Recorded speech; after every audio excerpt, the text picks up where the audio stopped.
e 500 mil sacas de café, no valor de 8 bilhões 650 milhões de dólares, uma média de 1.710.000 sacas de café por ano, ao preço médio de 120 dólares por saco. Para chegar aqui, vocês vão ver que foi uma longa e dura estrada, uma dura caminhada. Eu descendo de uma família muito pobre, meu avô veio do norte da Itália, da região do Vêneto, e em 1884, e o governo brasileiro, para atrair trabalhadores para desbravar o Brasil, fez grandes incentivos na Europa, grande propaganda, para atrair imigrantes europeus, os pomeranos e principalmente os italianos. Então, o Brasil se espalhava, que daria terras férteis para os imigrantes, que o Brasil era o Eldorado, que no Brasil chovia dinheiro. Então, muitas famílias vieram, junto com meus avós, da Itália. Mas aqui, chegando em 1884, era uma outra realidade. Vitória não tinha porto, desembarcaram em botes e não tinha estradas. Então, usavam os rios como maneira de caminhar para o interior, porque eles iam à procura de regiões mais elevadas, com clima mais ameno, e onde estava mais ou menos para desbravar, e era onde ia para as terras que haviam ganho. Então, essas famílias se juntavam para se protegerem, criaram essas várias comunidades, e com saudade da Itália, era Santa Teresa, Lombardia, Valsugana, Nova Venécia, sempre lembrando a saudosa e longínqua Itália. E essas comunidades se uniam para se protegerem, eles se casavam entre si, não tinha mão de obra na época, então não tinha luz elétrica, a única distração era fazer filho. O meu pai, eles eram 14 irmãos, e a minha mãe também 14 irmãos. E naquela época, quem mandava era a família. Por exemplo, o meu pai casou com a minha mãe sem nunca ter namorado. E eles viveram 60 anos casados e felizes. Eu não sei como, mas viveram 60 anos casados. Porque hoje você tu casa, com um mês já está separado, já está arranjando outra mulher, outro marido. Mas 60 anos de vida feliz.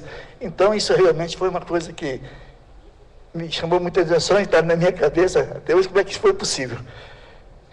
Como as terras que meu avô ganhou não era suficiente para toda a família, 14 filhos, alguns já casados, então meu pai, que era o filho mais velho, ele foi trabalhar numa fazenda vizinha, de 5 quilômetros de distância, que era dos imigrantes alemães, os pomeranos.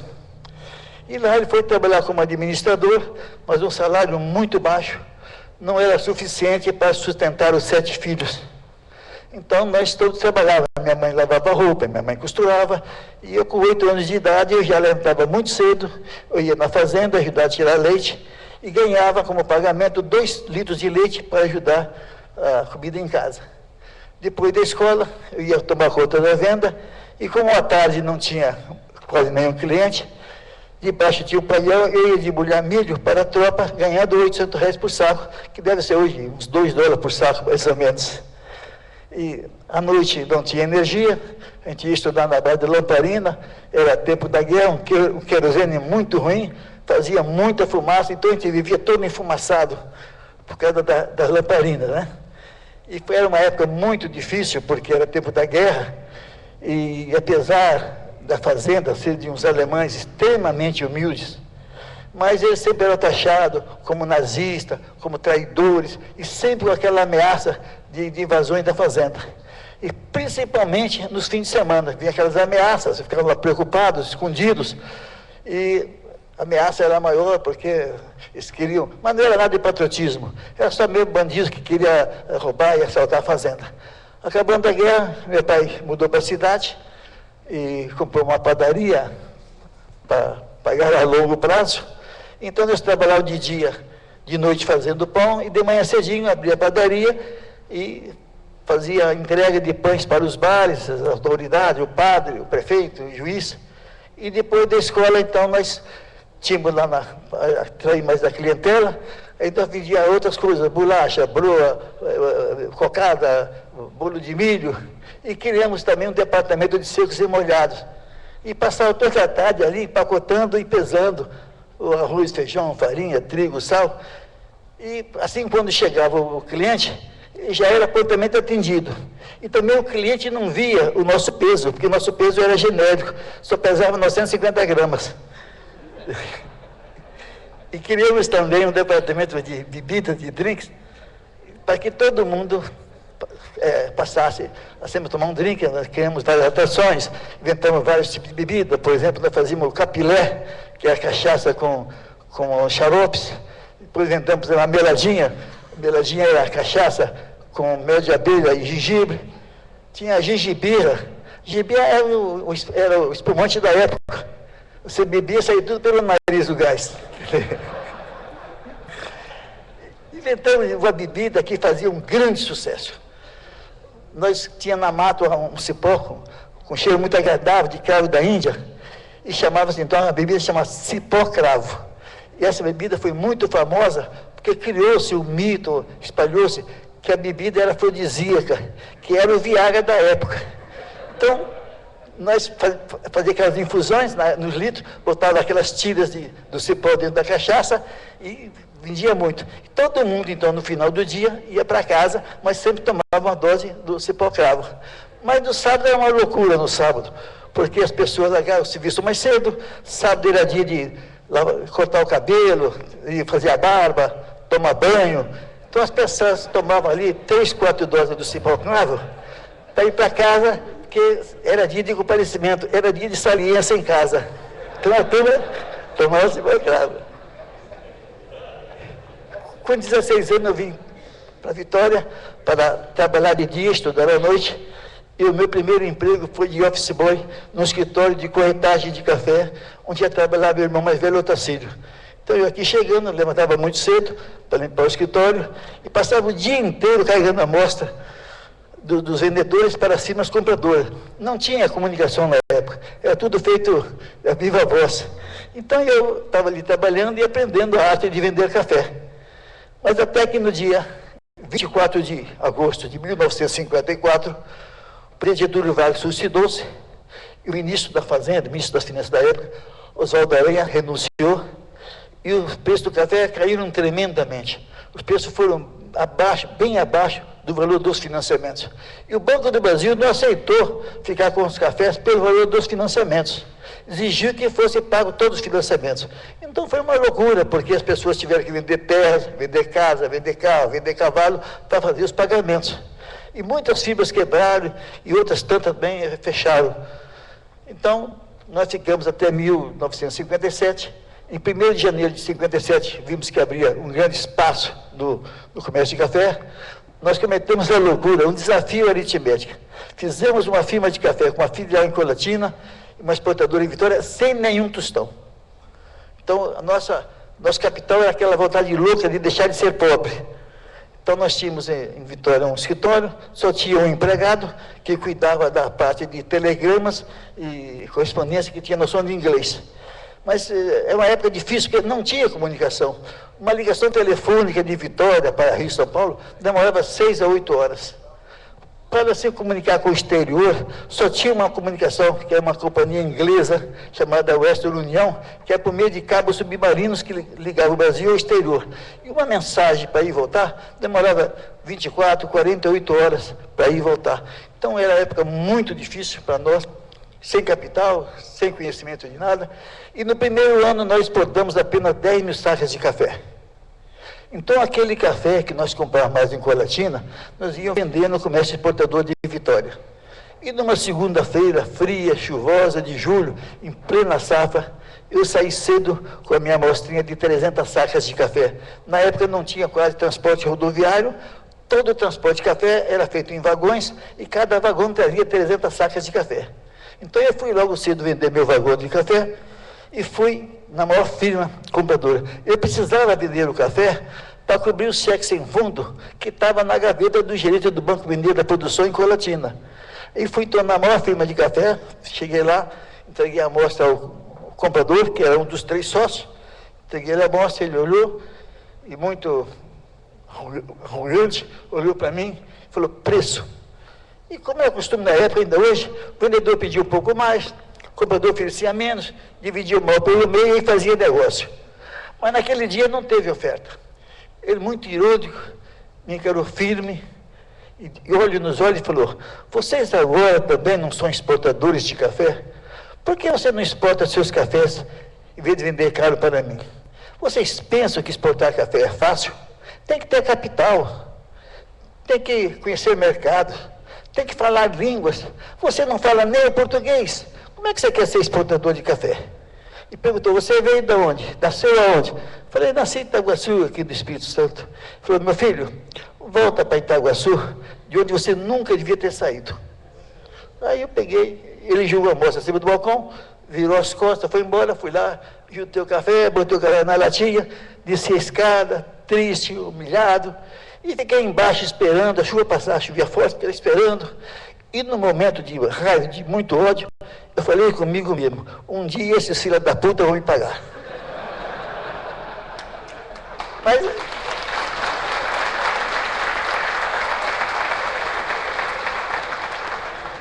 Mas para a minha origem muito humilde, aquele esqueceu, eu juro, eu nunca joguei praga para ninguém.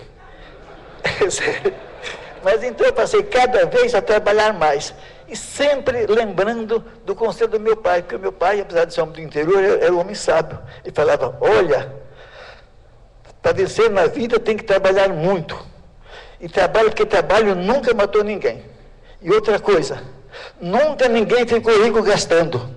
Então eu sempre lembrava que meu pai havia ensinado. E nós começamos a cada vez melhorar mais, fomos vencendo, e aquela firma poderosa, que era a maior de Vitória, ao longo dos anos, ela foi diminuindo, e acabou fechando. E então aqueles 3 sócios, que tinham as melhores, mais lindas casas de Vitória, eles tinham os melhores carrões de Vitória, aqueles carros antigos, rabo de peixe enormes, eles botavam os 3 carros em frente ao escritório embaixo, tinha uma pessoa só para cuidar e limpar, para que as pessoas que passassem, inclusive eu, morressem de inveja dos carros dele. Né? Então, com o passar do tempo, aquela firma fechou, aqueles 3 empresários poderosos, ao longo de um tempo, os 3 morreram pobres. E aquele caipira teimoso, que não quis voltar para Itaguaçu, tornou-se o maior exportador de café do mundo. Eu quero deixar essa mensagem para esses jovens que estão aqui, porque naturalmente vocês, como eu, vão encontrar na vida de vocês momentos de muita dificuldade. Mas lutem que vocês vão vencer, porque no mundo não há espaço para os covardes e medrosos. E para finalizar,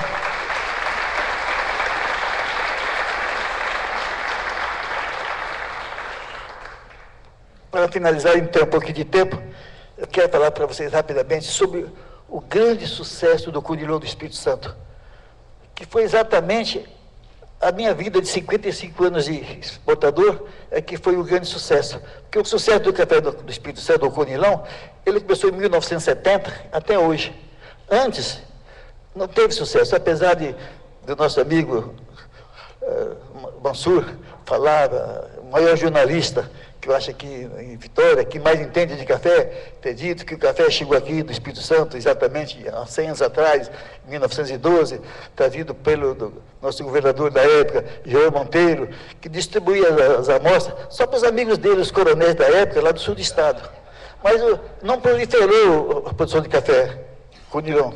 O que proliferou do Espírito Santo foi a plantação de café arábica feita pelos pomerâneos e pelos italianos, que, estando nas regiões mais altas, só produziam café arábica. E nos anos 50, início dos anos 60, o nosso estado produzia 4 milhões de sacas de café. E era bastante, porque na época o Brasil não exportava, ou não produzia tanto café quanto hoje. Mas no dia 31 de março de 1954, o Brasil sofreu um golpe militar e teve na sua presidência uma ditadura militar. Então, várias economias do mundo, principalmente os americanos, se fecharam para o Brasil. Então, o governo não tinha mais condições de continuar fazendo armazéns e comprando café, que naquela época já tinha cerca de 60 milhões de sacas de café nos armazéns do IBC. Então, o governo fez um plano de erradicação de café. Pensava, o plano até era bem pensado, era para erradicar aqueles cafeeiros mais velhos, mais antigos, de baixa produtividade, que era a grande maioria da época, e ficaria em produção somente os cafeeiros novos, rentáveis. E no estado de São Paulo e Paraná, onde estava a grande concentração da nossa cafeicultura, não houve muita erradicação. Mas aqui no Espírito Santo foi um desastre. Foi o maior crime contra a nossa cafeicultura. Era uma época que não tinha dinheiro, os bancos não operavam, então a erradicação era a maneira menos difícil de conseguir dinheiro. Então, o produtor ia na agência do IBC, preenchia um formulário, demonstrava quantos hectares pretendia erradicar, e depois da erradicação feita, atestada com o laudo do IBC, ia no Banco do Brasil, e o Banco do Brasil pagava pelo café erradicado. Mas aqui conseguiu o milagre da multiplicação. Com a conivência da fiscalização e dos fiscais que participavam, conseguiu-se erradicar o dobro do café que existia. Então a erradicação passou a ser um negócio altamente rentável, porque o café eram 2 pés por cova. Então você tancava a cova, mas recebia 2 pés, recebia dobrado. Então passou a ser um grande negócio a erradicação. E o nosso estado, que produzia cerca de 4 milhões de sacas de café, no fim dos anos 60, passava a produzir apenas 500 mil sacas de café. Conilhão praticamente nada. Então, o prefeito de São Gabriel da Palha, que era Dário Martinelli, e o nosso saudoso Eduardo Graça, tiveram a feliz, a inteligente ideia de fazer lá uma grande concentração de produtores para a recuperação do café conilhão. E, na época, estava estreando no Brasil as indústrias de café solúvel, como a Cacique do Paraná, a Vigor em São Paulo, a Dínamo em São Paulo, a Brasília em Minas Gerais, a Real Café aqui. Então eles foram inteligentes, produzir café conilhão porque tinha um comprador certo para o café produzido. E São Gabriel foi o primeiro município a produzir e doar mudas gratuitamente aos produtores. Foi um sucesso, o nosso estado passou a produzir 400 mil sacas de conilhão na época, quase que dobrou a produção, mas o sucesso não foi maior porque não houve nenhuma ajuda governamental. Mas no início dos anos 70, as coisas foram desenvolvendo, até que no dia 17 de julho de 1975, haveria uma grande mudança na nossa cafeicultura. O Brasil era uma sexta-feira, o Brasil sofreu a maior geada do século. Então, toda a nossa cafeicultura se concentrava basicamente em São Paulo e Paraná. O Paraná produzia na época cerca de 20 milhões de sacas de café. Então, como a geada dizimou todo o cafezal daquela região, o governo, no ano seguinte, em 1976, fez um plano de recuperação da nossa cafeicultura. O governo que eles pagaram para erradicar, pagaria para plantar. O plano foi bastante interessante. Ele consistia em deslocar a produção de café do Brasil para regiões mais ao norte, deixando as terras férteis de São Paulo e Paraná para produzir alimento, e ocupar aquelas terras mais pobres de Minas Gerais, Espírito Santo, Rio de Janeiro, Bahia. Mas o plano era muito ruim para o Espírito Santo, era um desastre para nós. Só financiava o plantio de café arábica, espaçamento de 2 por 4 metros, altitude mínima de 600 metros, e tinha que ser terras comprovadamente adequadas ao cultivo do café. Então, o nosso estado tinha pouca condição de participar do plano de plantio. Ainda hoje, você vê que o Brasil, com essa grande produção, nós só produzimos, em média, 3 milhões de sacas de café conilhão. Então, nós estamos fadados ao fracasso, a continuar na miséria. Mas, na época, tinha a junta consultiva do IBC, que tinha como representante pessoas dos estados produtores de café. São as pessoas que realmente entendiam de café.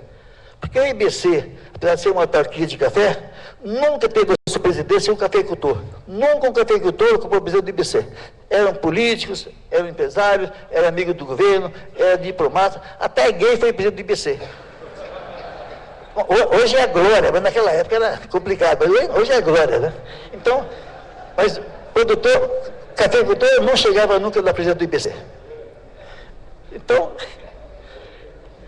o plano era muito ruim para nós, E na época, quem representava o Espírito Santo na junta consultiva do IBC era eu como exportador, presidente do Centro Comércio Café de Vitória, Sindicato de Café do Espírito Santo, e da lavoura era Dário Martinelli e nosso saudoso Eduardo Graza. E nós tivemos então a feliz ideia de trazer aqui no Espírito Santo toda a diretoria do IBC da época.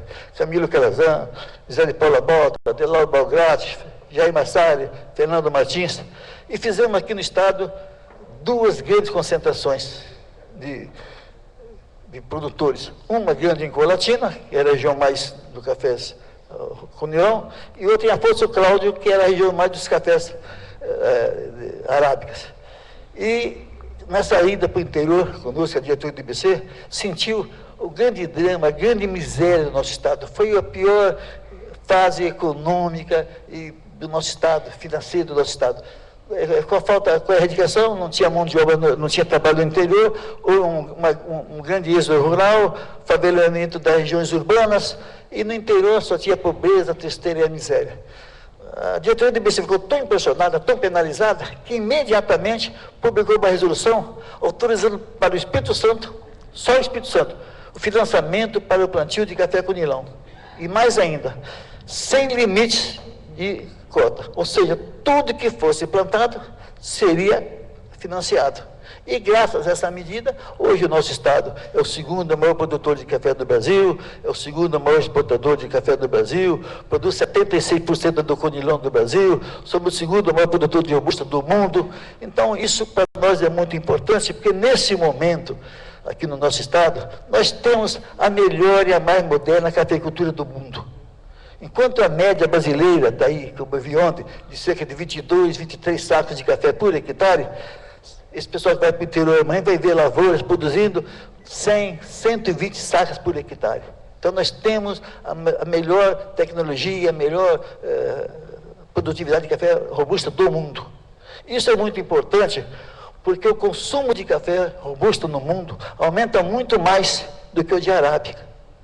E para nós é muito bom, porque uma maior demanda será, sem dúvida, melhores preços. Há 4, 5 anos atrás, o café arábica, o conilhão aqui, o arábica, no mundo representava 35%, 36% do valor do café arábica.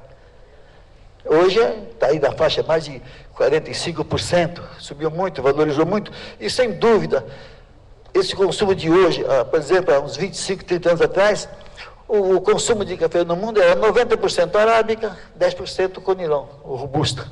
E foi crescendo, hoje já estamos em 60% de cafés arábica e 40% de café robusto. E eu acho que do jeito que nós estamos melhorando cada vez mais no mundo a nossa qualidade e os preços estão bastante mais razoáveis do que os cafés arábicos, eu acho que no futuro próximo aí de uns 10 anos, poderemos chegar a 50% cada, ou seja, um saco de arábica por um saco de conilhão. Porque se nós bebemos, e agora vocês viram que o café conilhão, ele soma um café de boa qualidade, ele não estraga. Então é um café que, pelo seu preço e pelo seu custo mais baixo de produção, sem dúvida, os blends terão cada vez mais adição de cafés robusto. Nós podemos ver agora um exemplo: o mundo atravessa uma economia muito grande, e apesar dos últimos anos o preço do café ter subido muito, os grandes torrefadores não passaram para o consumidor nenhum aumento do preço de café. Passaram sim a aumentar cada vez mais conilhão robusto nos seus blends. Temos ainda hoje no mundo um café de muito boa qualidade e os preços não foram elevados. Eu sou muito otimista, eu quero dizer que eu também, como produtor de café, eu acho que nós estamos cedo na nossa produção de café conilhão no Espírito Santo, porque de todo o meu tempo de trabalho, eu ainda acho e acredito que o melhor adubo que tem para o café, a melhor ajuda que tem para o café é preço bom, é preço justo. Então é graças a um preço melhor que nós vamos ter, que eu acho que nós vamos cada vez produzir mais cafés conilhão e cada vez nós vamos ficar cada vez melhores. Porque eu tenho toda a minha vida dedicada ao café. O dinheirinho que eu tenho, eu ganhei com o café. Então eu quero continuar vivendo em cima do café, eu quero morrer junto de uma pilha de café, dentro até de um container de café. Mas eu quero continuar, porque é graças ao café é que eu devo a minha vida e que eu devo a minha felicidade. Muito obrigado a vocês.